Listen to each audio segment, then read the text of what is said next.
Hey improvisers, did you know some of the skills you already have can translate directly into writing sketch comedy? Learn more at the Sketch School's free live online sketch writing workshop on Saturday, May 17th. 2 essential tools to start writing sketch comedy. No writing experience? No problem. This live workshop is built just for improvisers like you. It's high energy, it's fun, and yes, it's 100% free. Don't miss out. Reserve your spot now at thesketchschool.com/free stuff. That's thesketchschool.com/free stuff.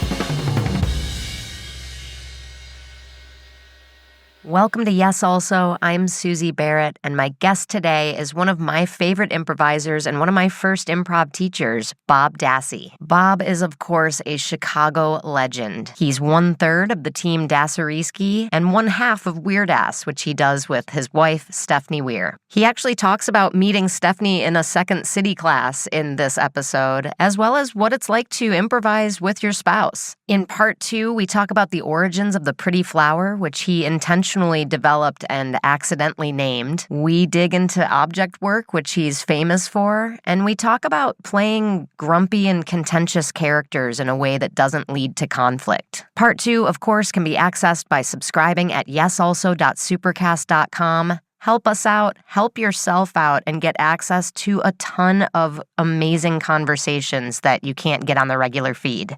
And those of you who live in LA, don't miss Bob's shows. He performs at the Outside In Theater in Highland Park regularly with Weird Tuxedo. He hosts and plays at Danger Room on Wednesdays at Weirdass, and he also teaches classes at Weirdass, so go benefit from his wisdom.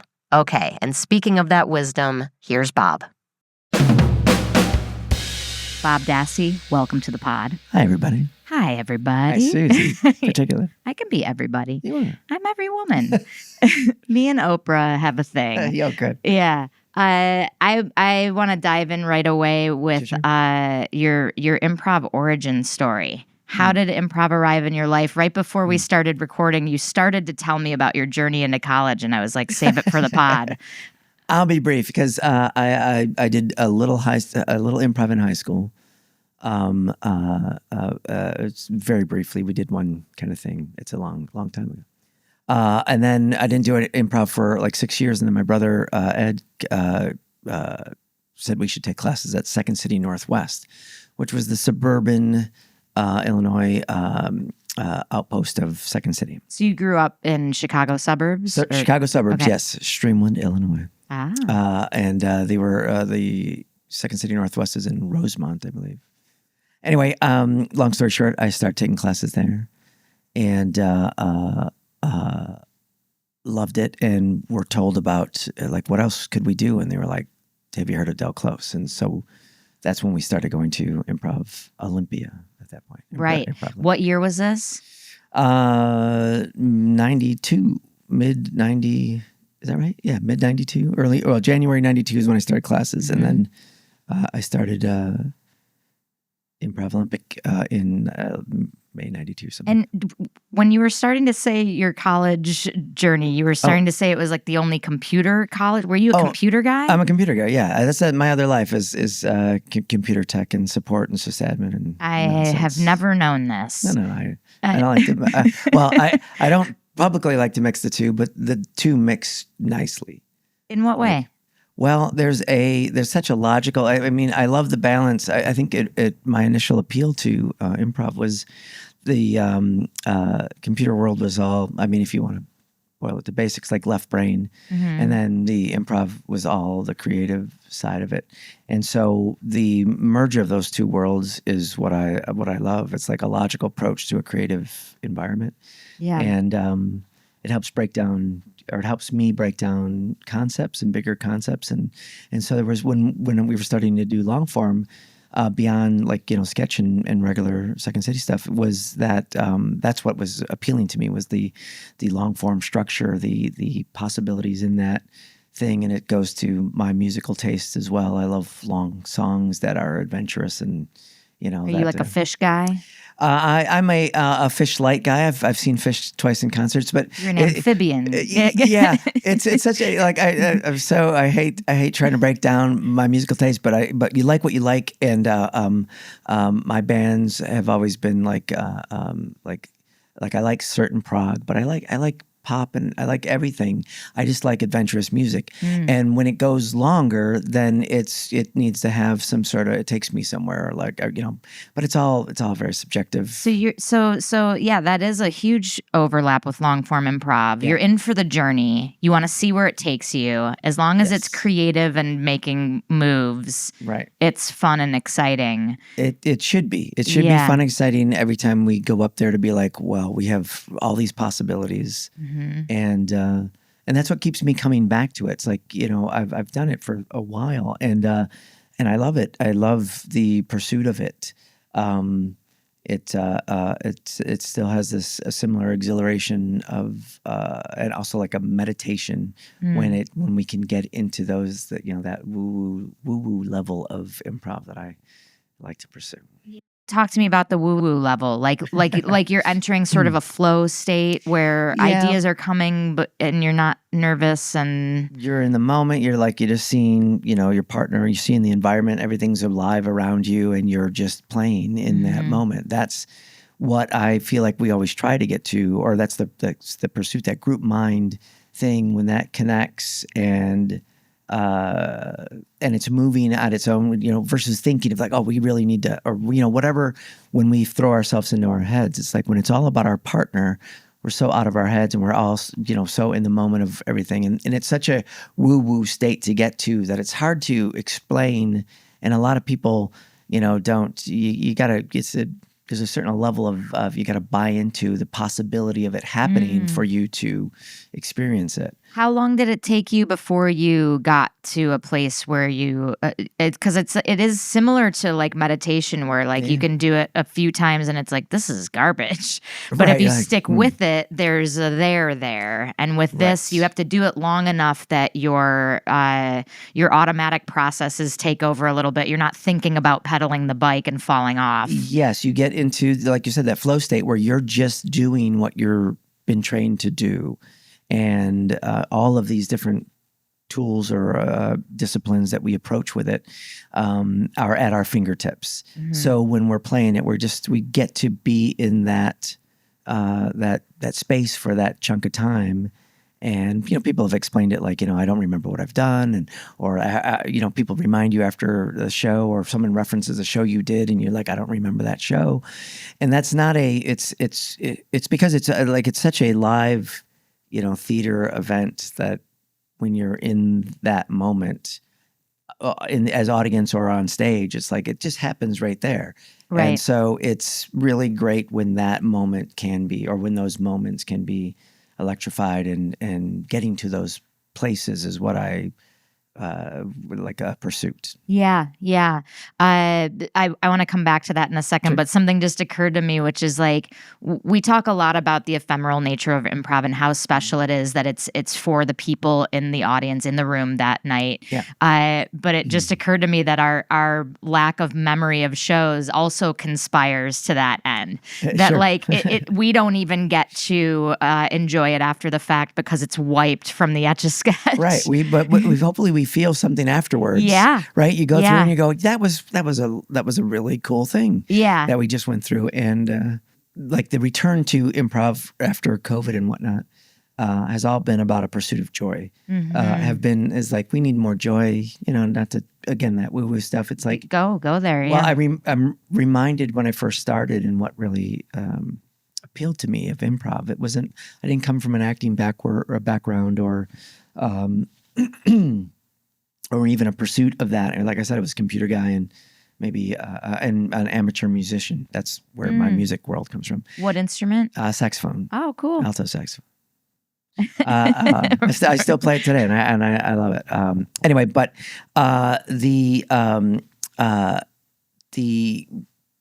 when I got into improv, it was like my brother and I, you know, would just be, you know, I don't want to say class clowns, but we'd find funny in everything.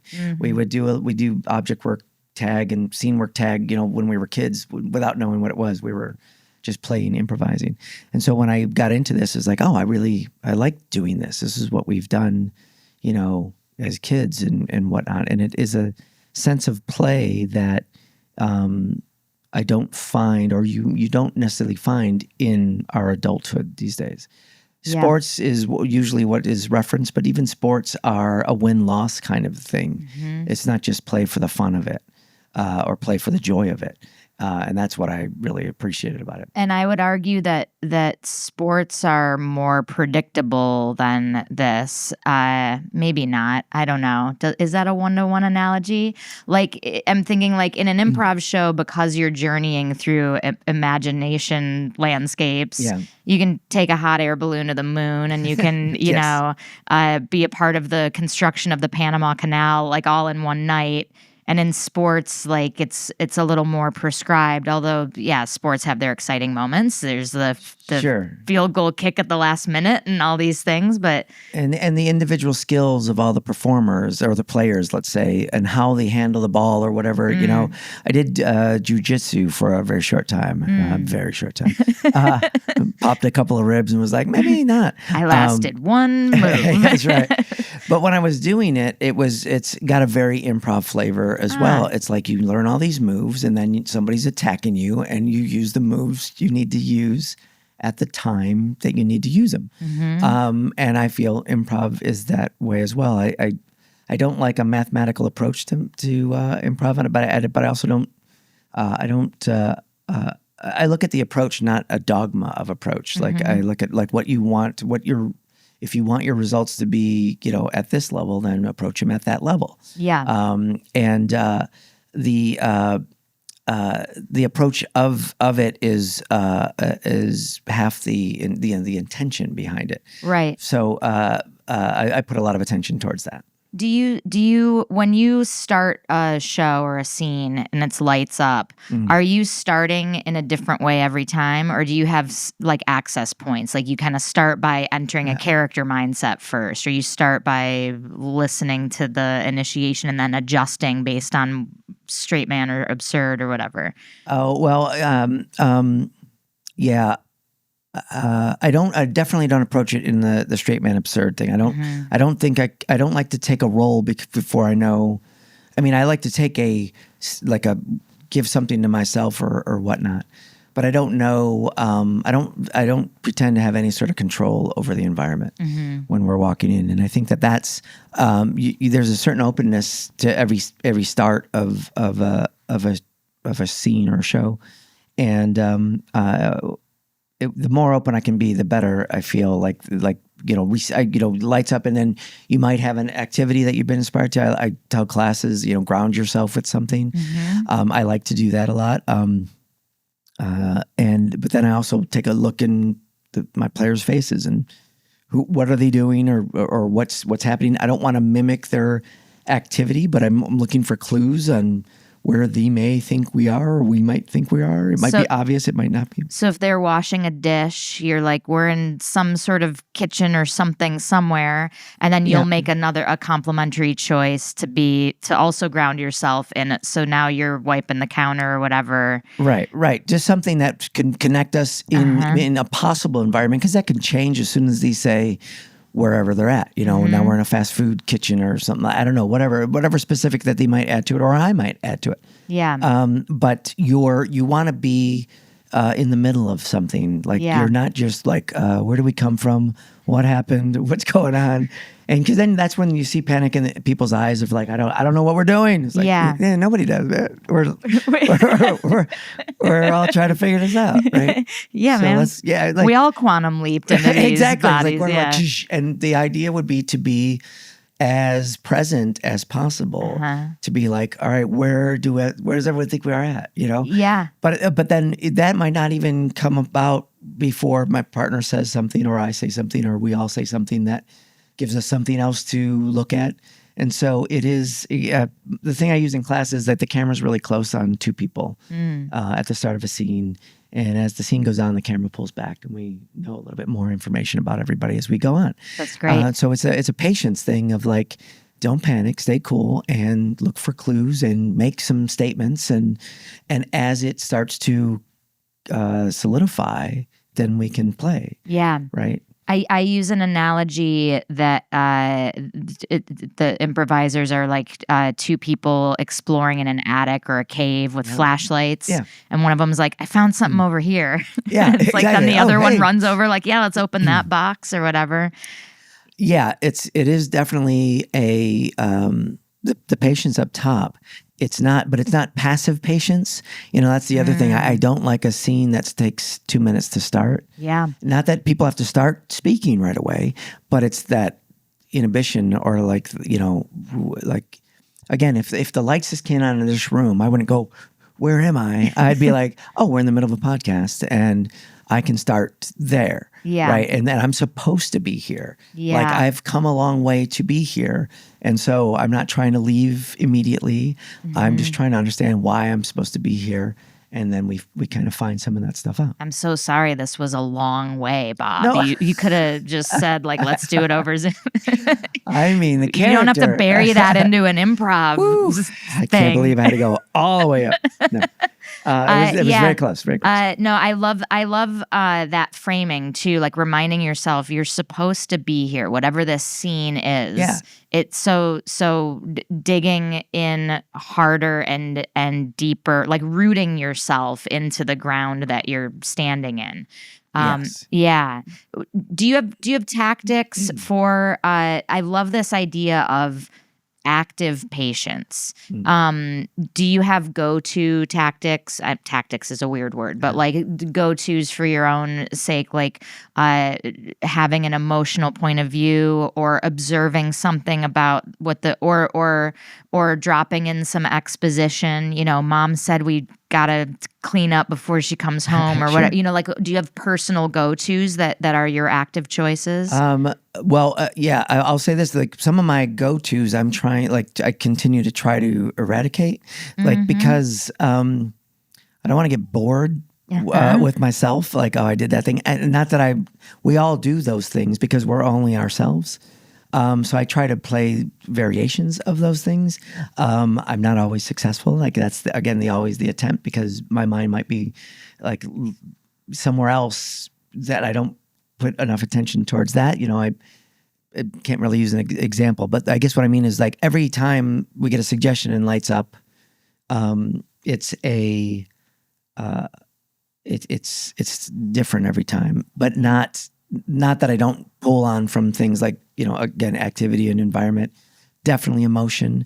I try to let the suggestion or the opening or whatever we pulled from to have an emotional effect. So you can start with an emotional point of view because I think that's I say in class a lot that apathy used to be the big problem with improv because by definition, apathy, I don't care what you're saying.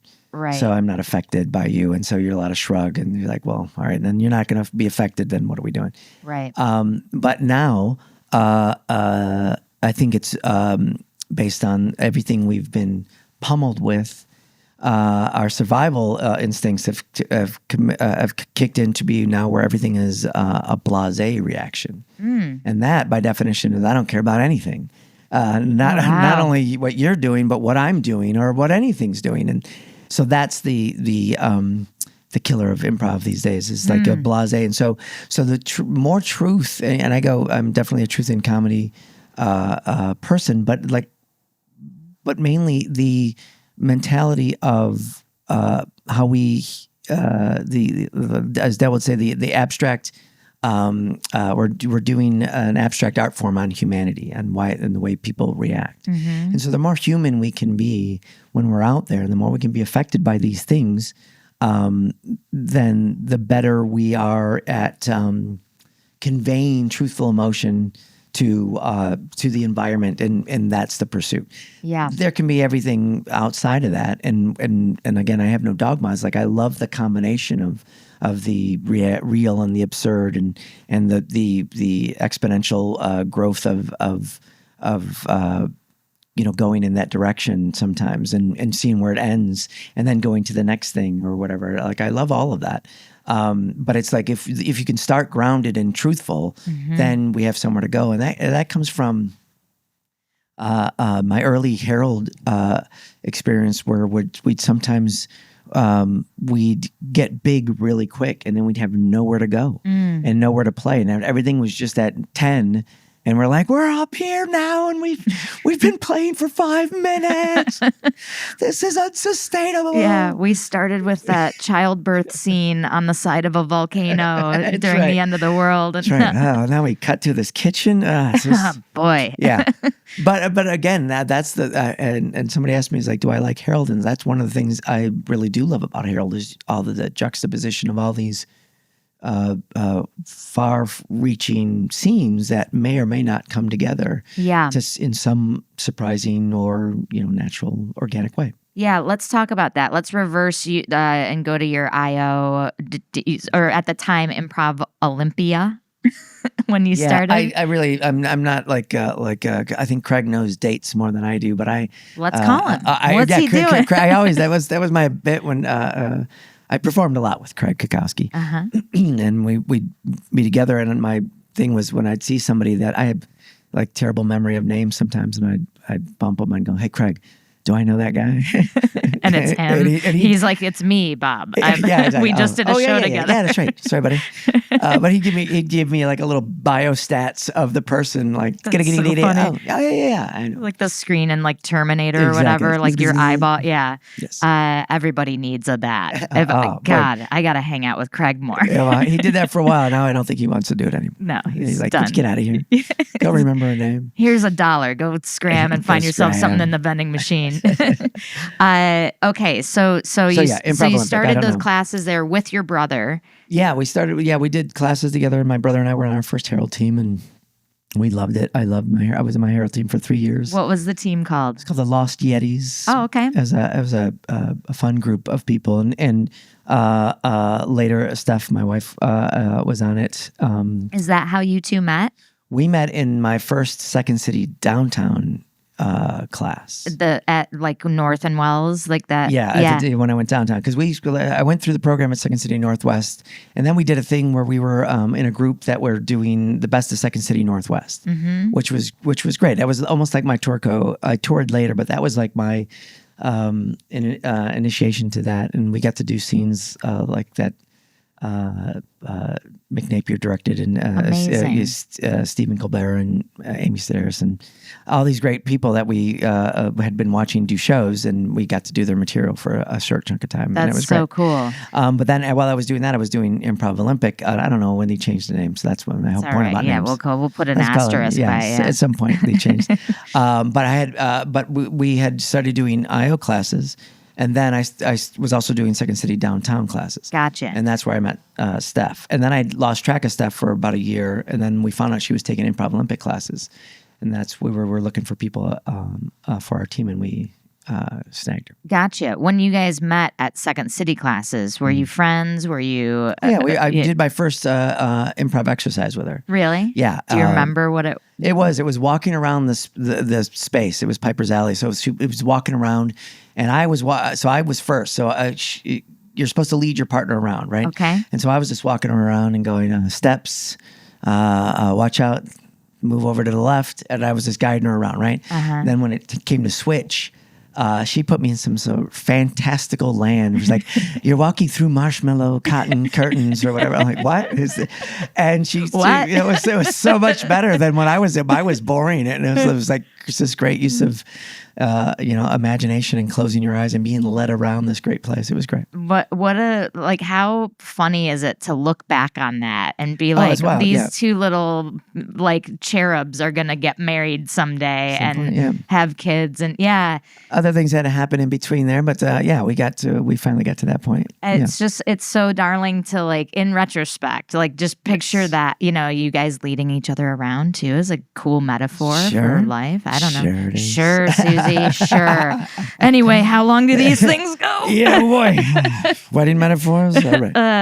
I love it. Yeah, it's great. So when you guys were doing your heralds, what were heralds like at the time? Were they themed? Was it like really heavily towards the Dell angle of like this should be about regret or this should? I'll answer it this way. Okay. because it's funny when you say how were they like at that time. It is like it's a long time ago, but in the 1900s, like 1900s, yeah.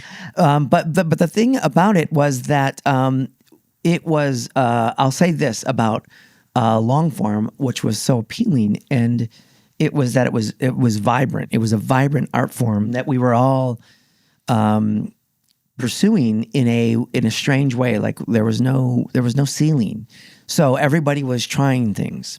And we had the great, or I should say, my when I started, it was right around when the family was doing Three Mad Rituals with Dell. And Three Mad Rituals was like the first long form theatrical show that I saw, meaning that it was like a night of improv versus we're going to do some stuff and, there's going to be a musical option in the middle. This was just 3 pieces that they did. And it was the, I'm going to mess it up. This is where I would tap on Craig. He's like, Craig, what were those forms again? Look it up. It was the jelly bean, the exactly. spiraled snake. That's right. They did all those. And Sharna's Revenge. Exactly. They did all those. But they did these 3 forms. And it was an education to watch them. And it was a vocabulary building exercise as well, because we'd see them do something and we're like, oh, if they can do that, well, then we can do that. Right. And if we can do that, we can do this, right? And it was a great way. I always talk about improv in evolutionary terms, is like it's evolving. It's always changing because our society changes, and that's what keeps it relevant, I think. But it is at that time, excuse me, at that time, the watching them do those long forms was a great way to inspire us to do our heralds, right? So heralds had a theme. We're definitely was overarching, like we were trying to pursue theme, and theme was a guidance thing. And talking to Sharna about the opening, and she's like, the opening was the whole point. The opening was a great way to show the audience this is the index of what we're about to explore. And whether they know it or not, normally they wouldn't, they would be part of their subconscious where they would see stuff that happened in the opening and then they'd see it on the scenes, and it was kind of like, oh.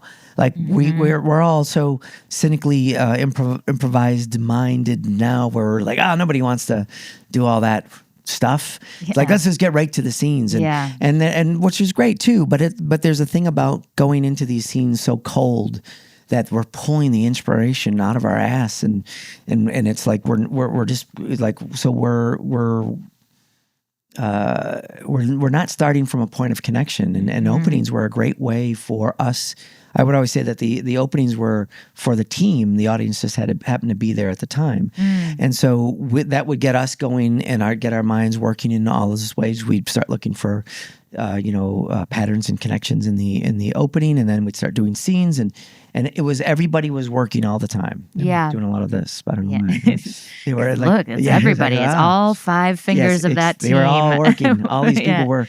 Well, but everyone was showing up, and on the back wall, everyone was like propped and ready to attack in a way, and so it was a really energetic form. Yeah, and it wasn't laid back and cool. It was more of like a attack approach. Yeah, an attack approach. Yeah. What were you guys doing for your opening at the time?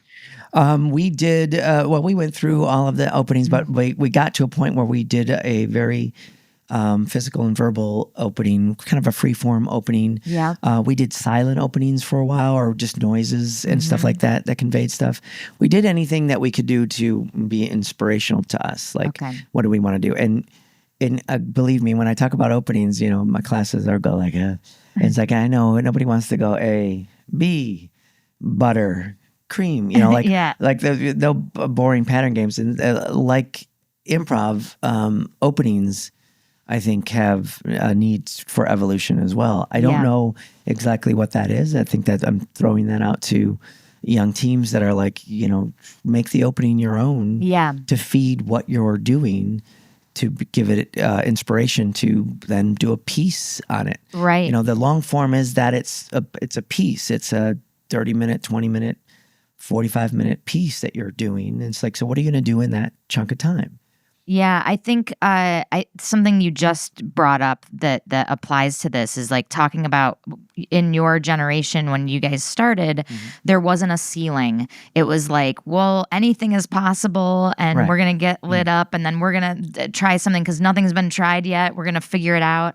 Yeah. And I think an advantage that my generation and subsequent generations have is like we got to come up watching you all perform and at such a high level, like, and so that was very cool because it was like this example of what to do or what could be done. But the shadow side of that is, then it I think it can put a ceiling on it, even subconsciously, because you go like, well, that's what I'm trying to do, and you try to like emulate it to the point where you're not innovating, you're emulating more than innovating. Right, and I'll say this, that we were watching really cool things too, and Noah Gregoropoulos, a wonderful improviser who's recently passed, and he was just a wonderful voice, and he would say that we stand on the shoulders of everything that came before us, and that's like all the way to Commedia dell'arte or whatever, and all of the different influences that influenced Dell and the committee and whatnot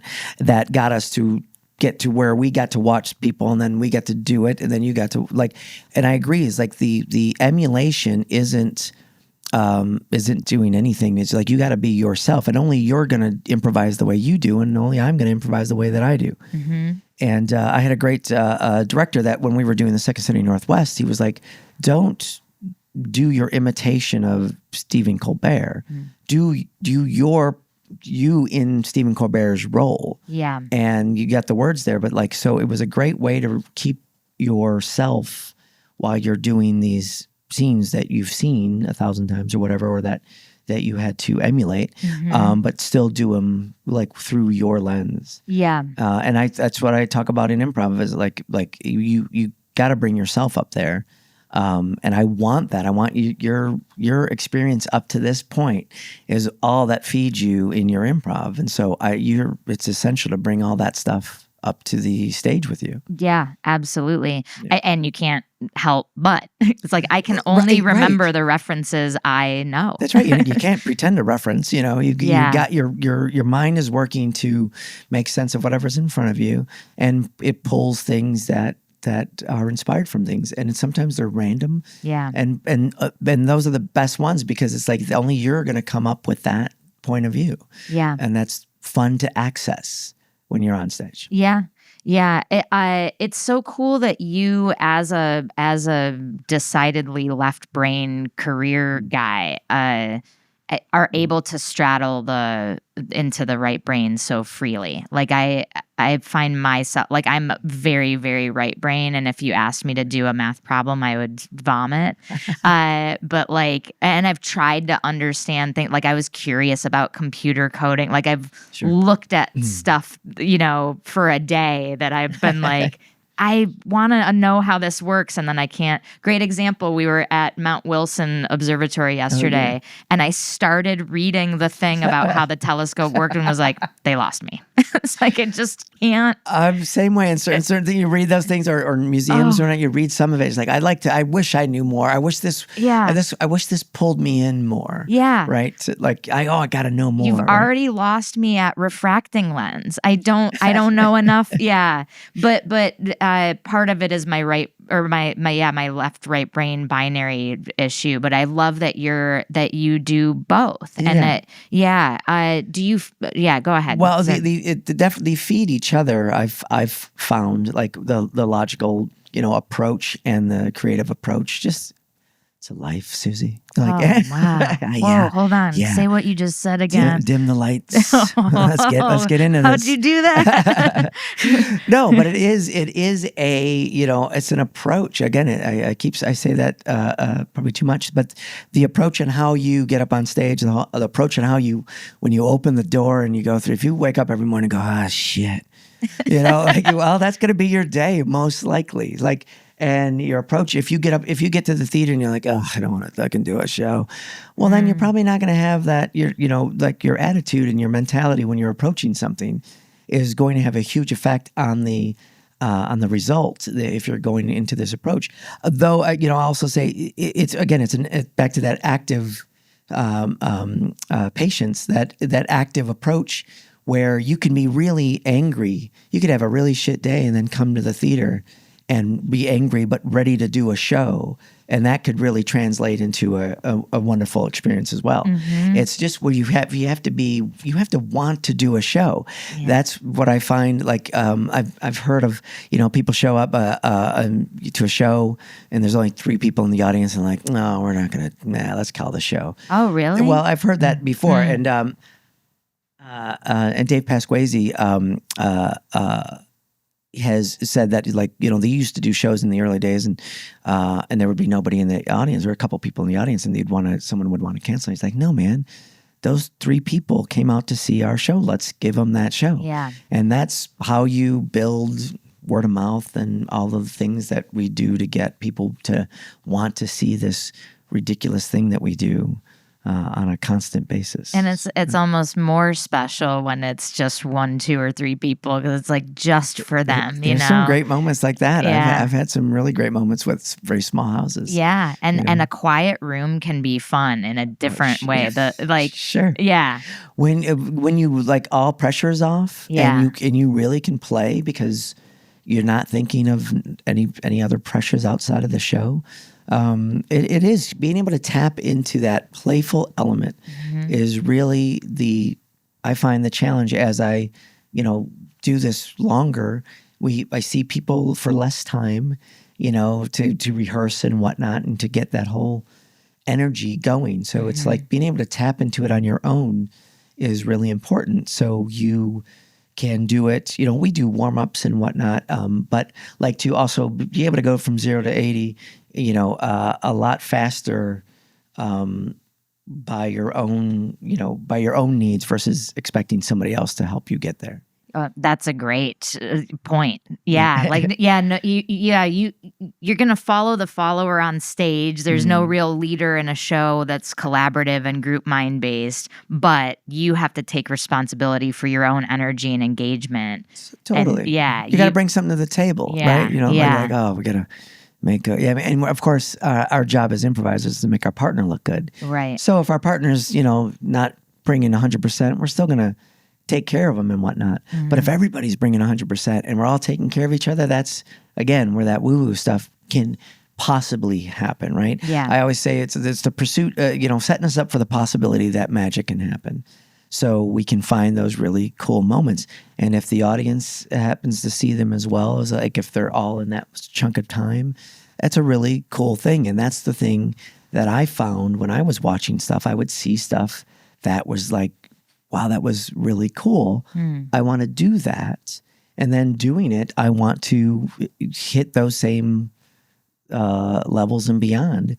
And again, it's a pursuit. It's like you don't end it. You don't go, oh, I'm an improviser. I'm done. Like yoga. You're like, Yeah. I've yogaed. Yeah. I'm done. You do it. I You finished do it. the internet. Exactly. Yeah. I've got to the end of it. Hey. Yeah. And there's that's the big difference of sports. There is no winning of the game. It's not. It's like it's the pursuit of like moment to moment to moment and all that shit that doesn't play in Hollywood, right? It's like, group mind. Yeah, we love group mind.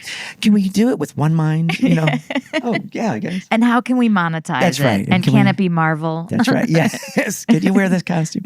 No, and it's a challenge, but I love improv for the end in itself. It's like that's always been. It's like jazz is jazz for itself. You don't play jazz so you can play another type of music, but there are different flavors of all different music. And I think with improv, it's the same thing. There's all different flavors.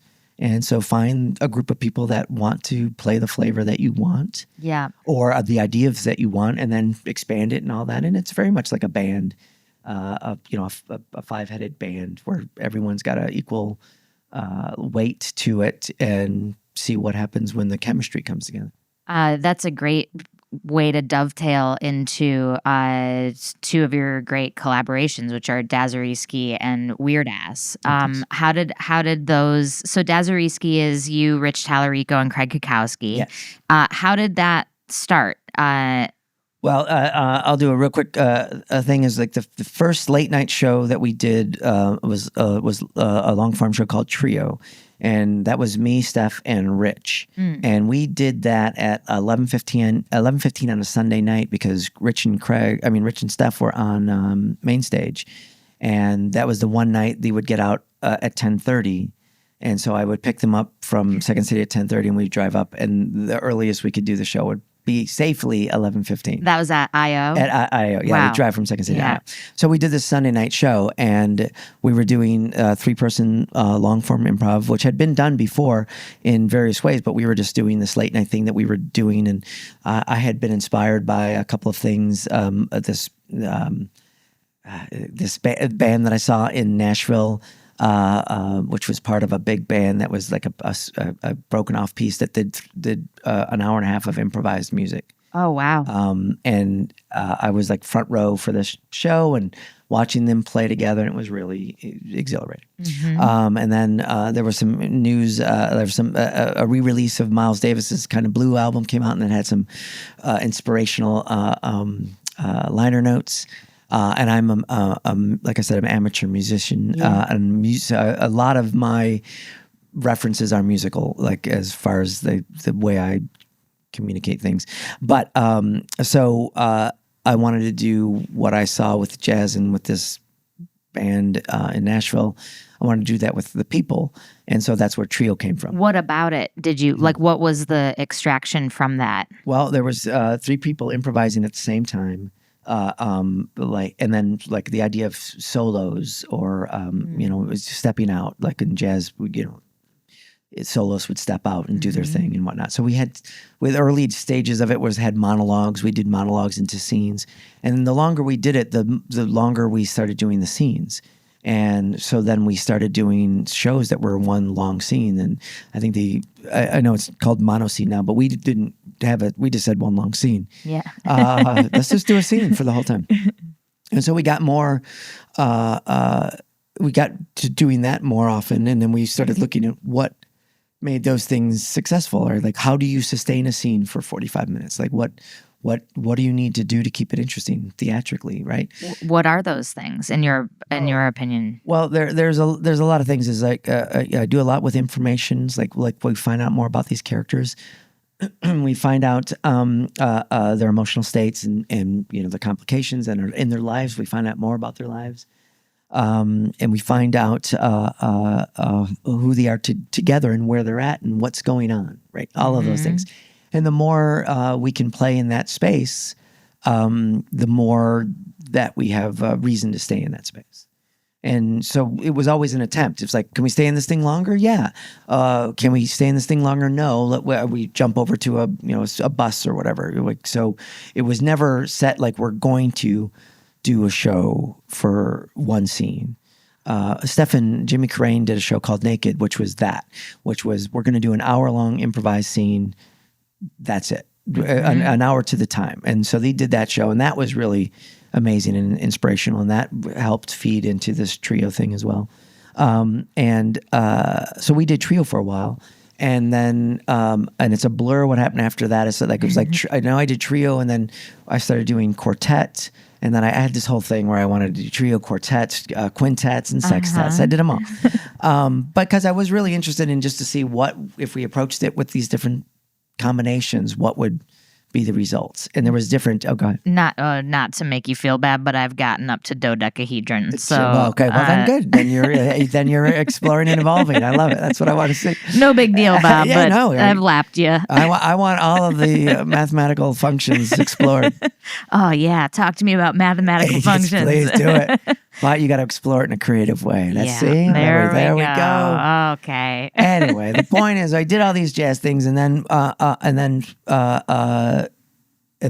we stopped doing Trio, and I started doing Weirdass, and so like we split into 2, and Rich and I wanted to keep doing a 3-person thing, and so that's when we pulled in Craig, and that's where Dasariski came from. It's kind of the evolution of all those things, and then like we wanted to keep doing these long form shows. And so Dasariski fit into that.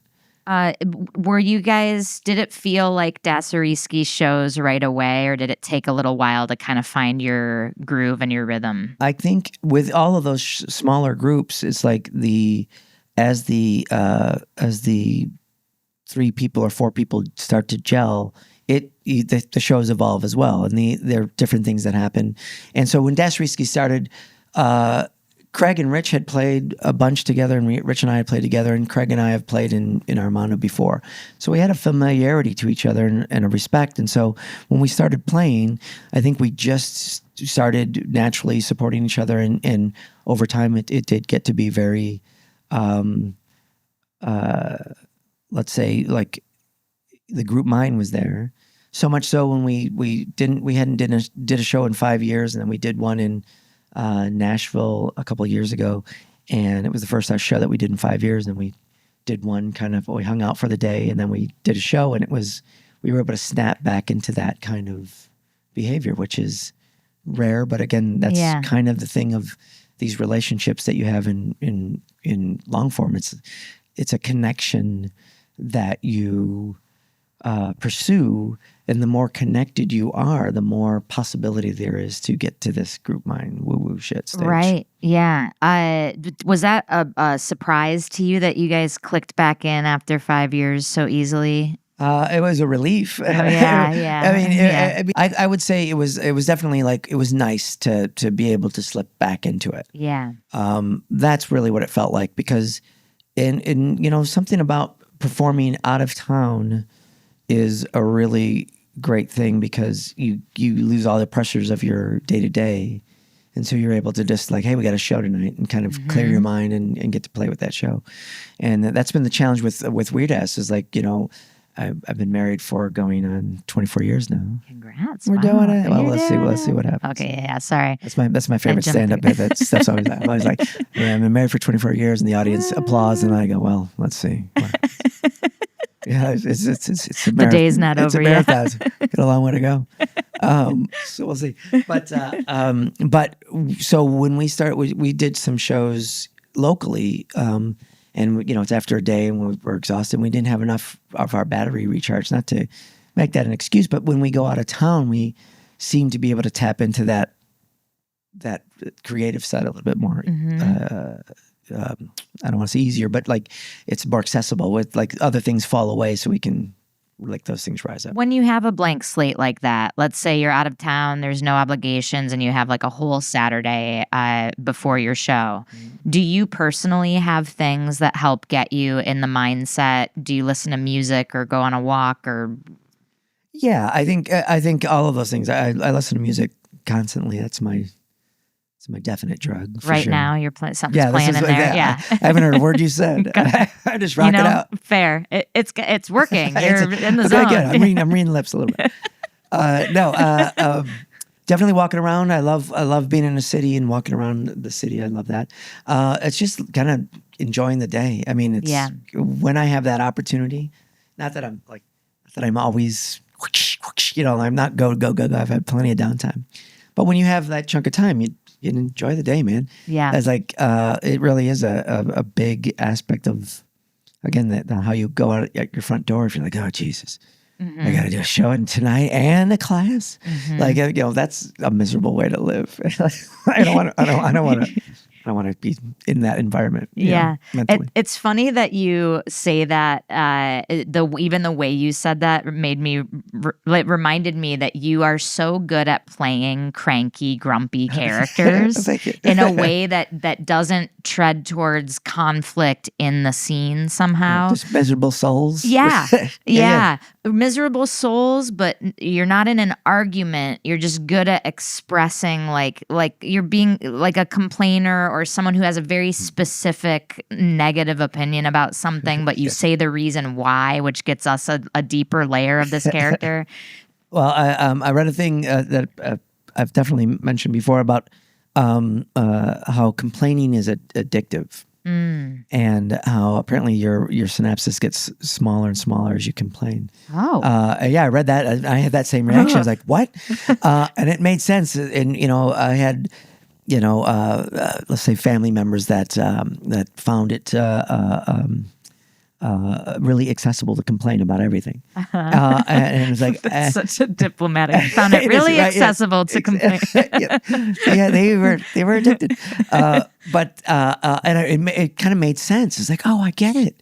it's like if you're bitching all the time, then you bitch all the time. Yeah. Right. And so there's something about having knowledge of miserable people and what makes them miserable and why they're miserable. That I think there's something about humanity that's really relatable about that, of what makes us miserable. Yeah. And what, like Ithamar does that bit about anxiety. And it's like anxiety is a very universal feeling as well, and different things reach that. It's like, so when we tap into those, again,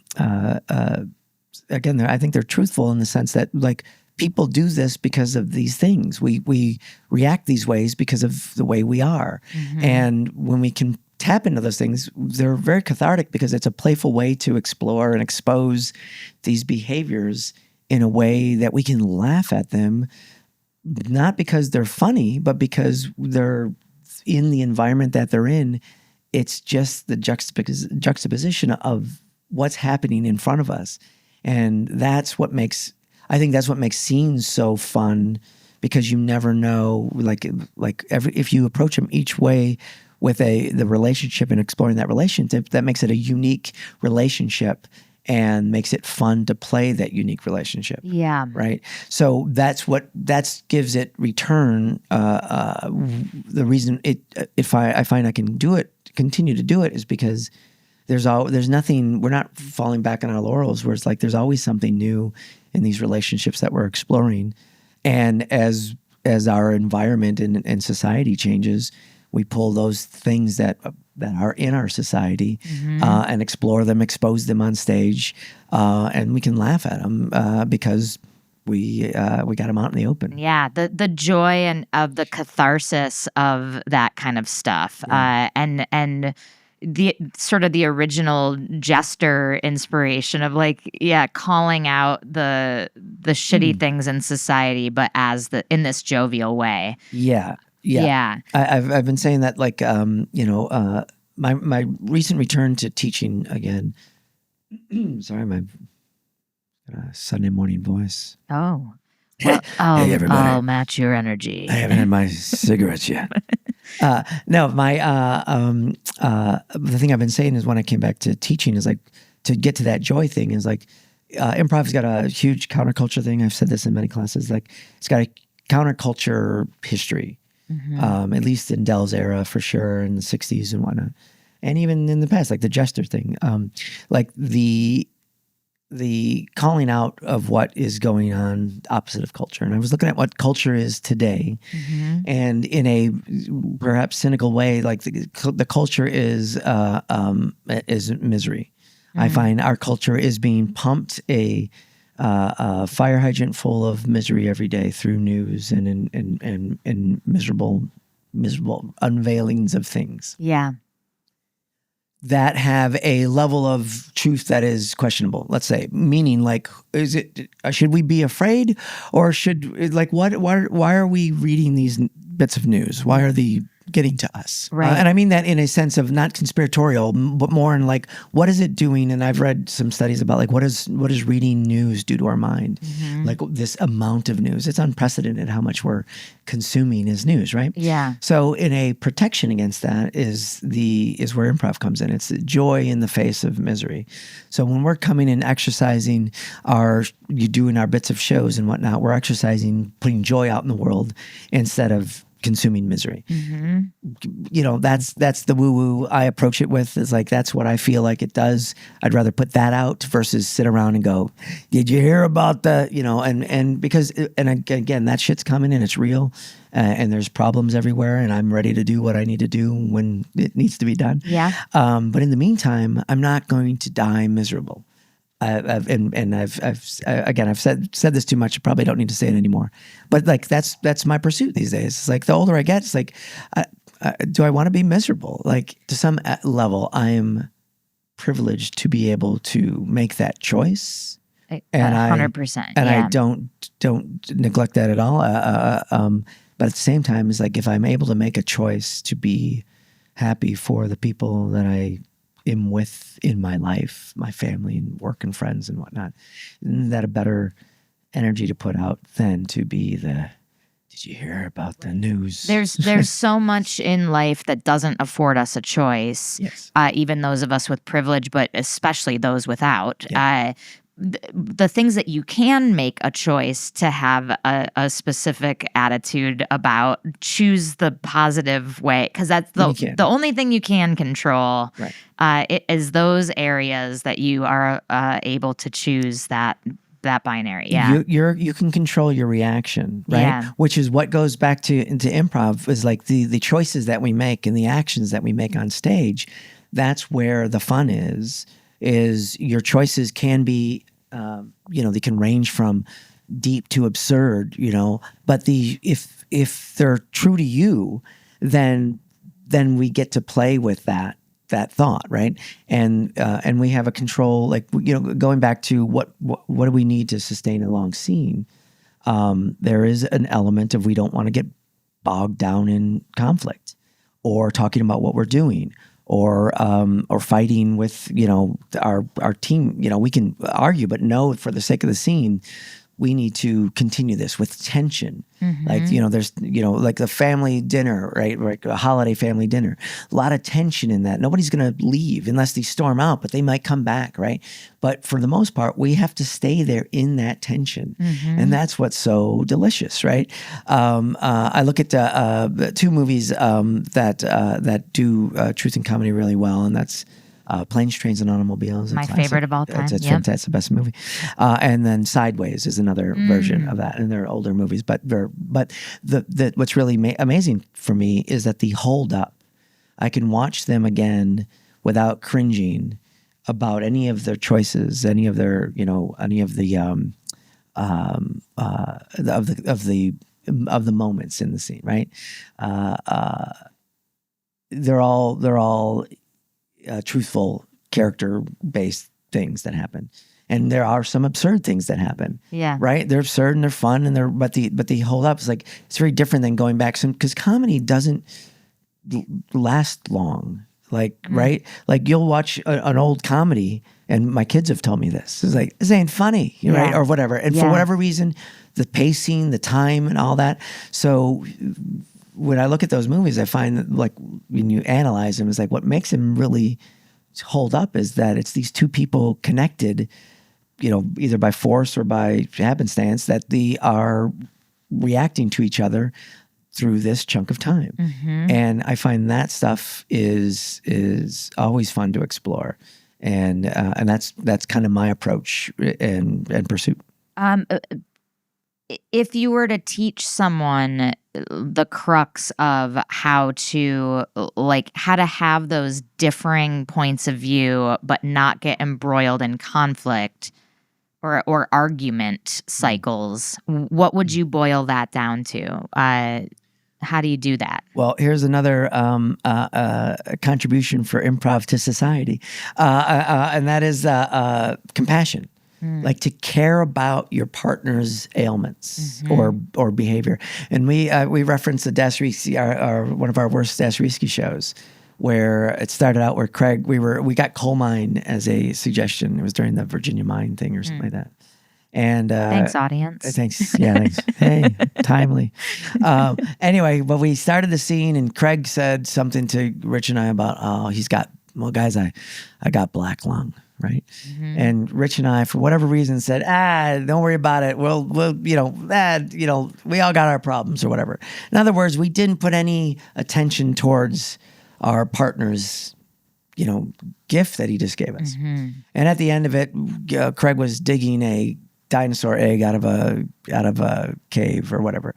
That's where it ended, right? So that's my summary of why the show went bad. It's like we did start well, and then we didn't end with a dinosaur egg. We had to move on to dinosaur egg. It's like, will this matter to you guys? How about this? If I pull a dinosaur egg out of the wall, would that? Nah, not that. I don't know. Maybe something else. Pass my ham sandwich. Exactly, yeah. and it was I use that. That's always a reference in my head, is because that was such a basic problem from the get-go, and it's such a learning lesson. It's like the education from a bad show is probably more influential than an education from a good show. Especially when you're in it. When you go through one of those tankers, and you're like, what happened there? It's like, I don't know. Yeah, I think it was me. No, it was me. No, it was you. Whatever. Yeah. You start turning on each other. Like Steph and I. You. It was you. Well, Steph and I with Weirdass, like it's such an intimate show that we had to designate rules. So when we got off stage, we didn't destroy each other. Really? Well, sure. You're like, when you're married, like there's a lot more openness and communication. Right? You're like, so what were you doing up there? Like that kind of thing. It's like, I take that as an insult. Don't get defensive. You're defensive. Like, Yeah. And so we just did that kind of stuff. And so we were like, hey, and ever since we did that, we've had better shows. It's like, interesting. There's like a, it's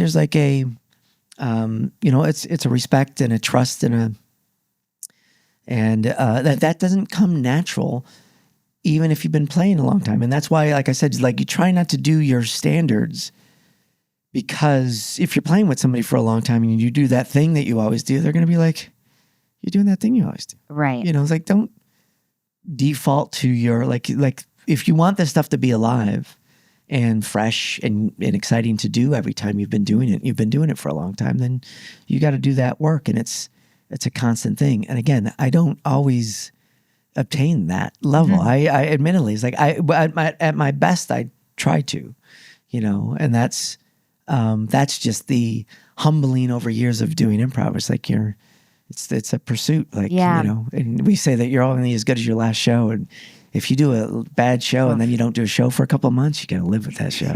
You got to blame her. That's right. Because she was doing that weird shit. You look at her, it's like, you did it again. Left me out there high and dry. With your TV dinner on your lap. Exactly. Like, muttering to yourself. Right. Well, my kids walk by, it's like, Dad's doing it again. He's doing that thing. Dad hasn't left the den in 3 weeks. Yeah, go talk to her about it. Exactly. Yeah. For part 2 of this episode, go to yesalso.supercast.com.